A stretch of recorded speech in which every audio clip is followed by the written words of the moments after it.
Make plans with you, and I won't let them fall through. I think I lie for you.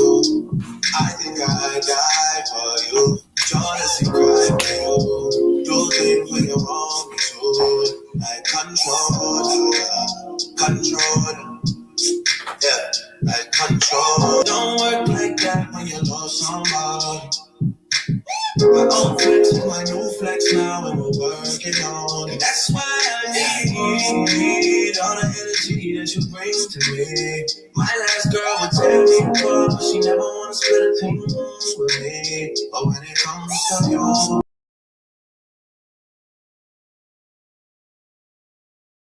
grace once. You ain't give me Hey, you grace. Bitch, you ain't got enough grace to give me. You don't have enough grace. What are you talking about? You do this right here. So you pipe it all the way down. I'm not piping. Bitch. Well, bitch, I ain't need to. You ain't got I ain't already got Somebody need date medicine.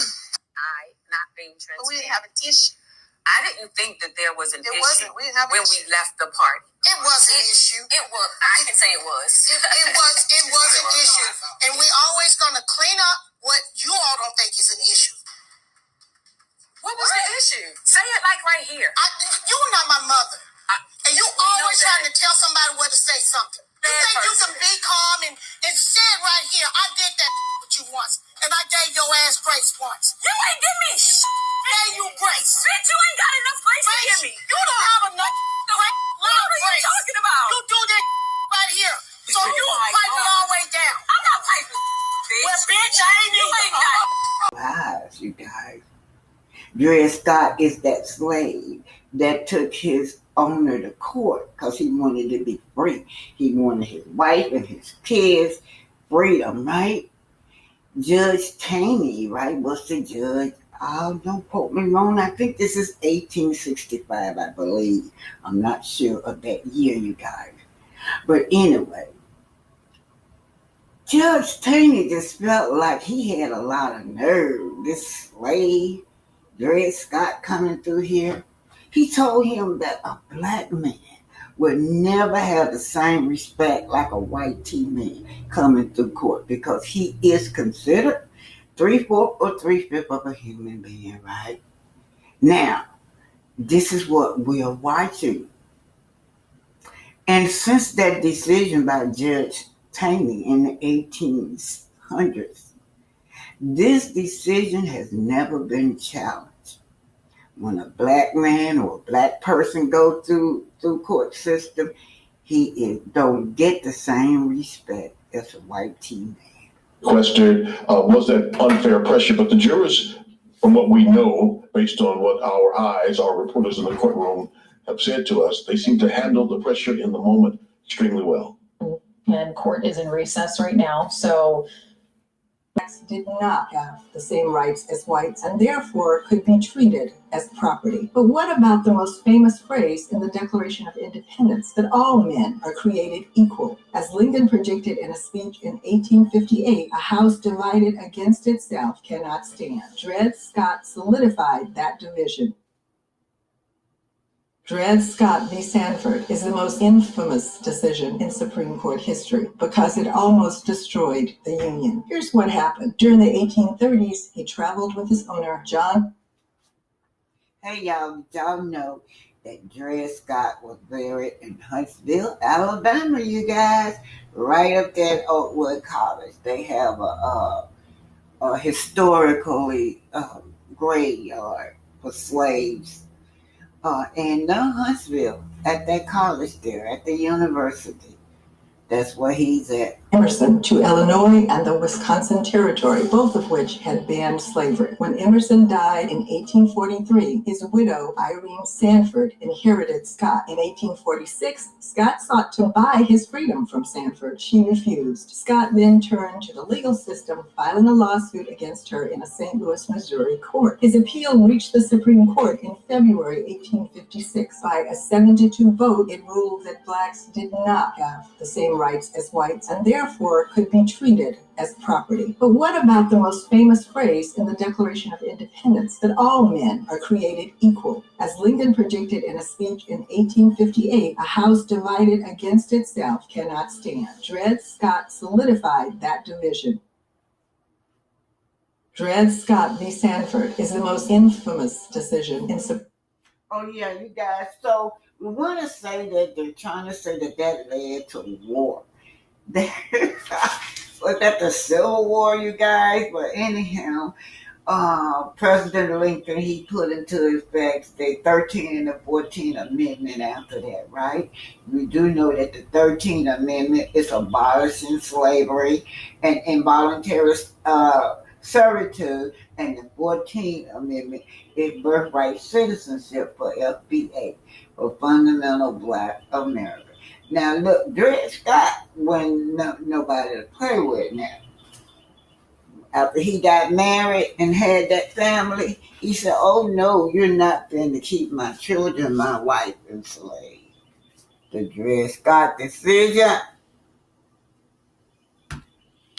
That's what we're looking at with this Anthony, Karmelo Anthony, and this Metcalf young man. This is what we're looking at going through the court system. The Dred Scott decision is still in effect and has never been challenged through the court.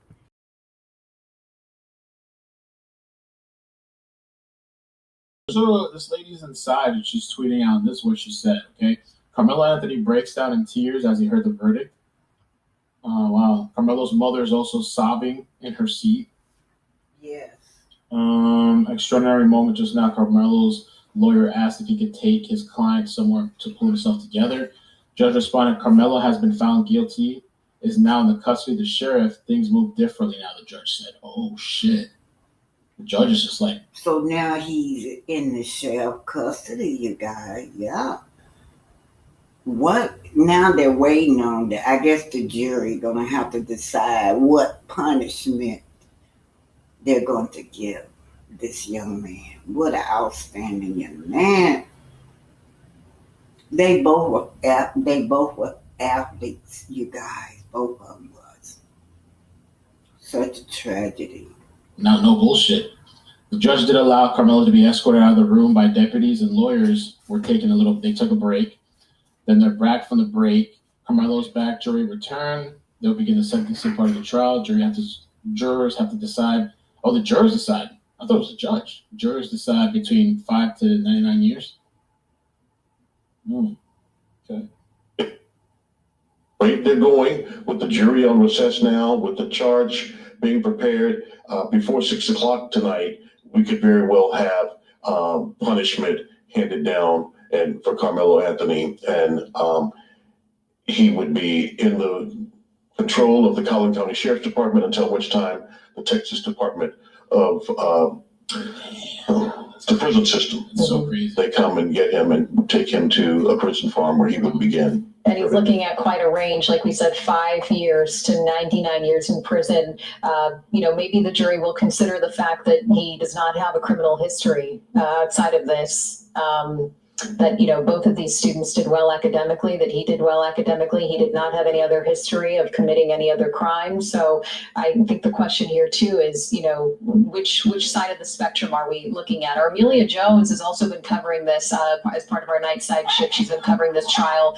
Amelia, can you just set the scene? Just tell us, where exactly are you? What are you seeing? What are you hearing from your sources? Just kind of fill us in on what's going on. Absolutely, Eden and Sean. I'm just here on the sidewalk, just right outside the Collin County Courthouse. You can see the line of law enforcement behind me. They have not approached the crowd at all. They are staying right beyond the perimeter here, but obviously making their presence known. Now, I haven't personally seen any clashes between groups of supporters here. We've mainly seen people kind of gather in collective groups. So down there to your far right, that looks like Karmelo Anthony supporters, you guys. But on the other side, you got the Metcalfs. You got their fans on the other side. So you're watching Ike Mel. That's who this credit go to. ICKED Ike Mel, MEL. And then kind of share their thoughts or, you know, any chance with each other. We know that this case has just taken on a life of its own, for a lack of a better phrase, on social media.